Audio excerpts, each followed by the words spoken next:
मूर्ख गधे की कहानी। एक समय की बात है। एक व्यापारी था, उसके पास एक गधा था। व्यापारी गधे के ऊपर बोझ लादता और सामान बेचने शहर जाता। वह सामान ले जाकर शहर में बेचता, धन कमाता। हालांकि गधा बहुत आलसी था, उसे भारी सामान ले जाने में बड़ी चिढ़ मचती थी।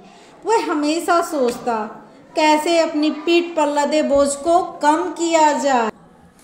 एक दिन व्यापारी ने गधे की पीठ पर नमक के भारी बोझे लाद दिए। बाजार के रास्ते पर एक नदी थी जो उन्हें पार करनी थी। नदी के ऊपर लकड़ी का बना एक पुल था। पुल बहुत पुराना था, इसलिए पुल पर दरार आ गई थी। पीठ पर बोझ लादे गधा जैसे ही पुल पर चलने लगा, पुल टूट गया। चर्रमर्र, गधा और नमक के थैले पानी में गिर गए।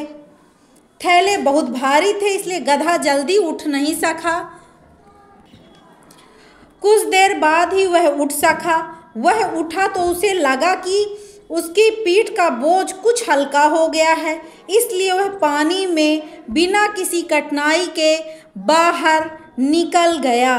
दरअसल बहुत सारा नमक पानी में घुल गया था, इसलिए बोझ हल्का हो गया था। लेकिन गधा यह समझ ना सका। उसने सोचा कि पीठ पर लदे बोझ को कम करने का यह बड़ा ही आसान तरीका है। पानी में गिरने से तो वजन कम हो जाता है। अगली बार जब भी मुझे भारी बोझ लेकर जाना पड़ेगा, तब मैं पानी में गिर जाऊंगा। दिमाग लगाता है गधा। अगर गधा दिमाग लगाता तो मूर्ख क्यों कहलाता है? इसलिए हम आगे चलते। कुछ दिनों के बाद व्यापारी ने गधे की पीठ पर रुई के बहुत सारे थैले लादे। उन्हें शहर ले जाने के लिए फिर से नदी पार करनी थी। गधे ने सोचा कि पानी में थैले गिरेंगे तो बोझ हल्का हो जाएगा, इसलिए वह जानबूझकर पानी में गिर पड़ा।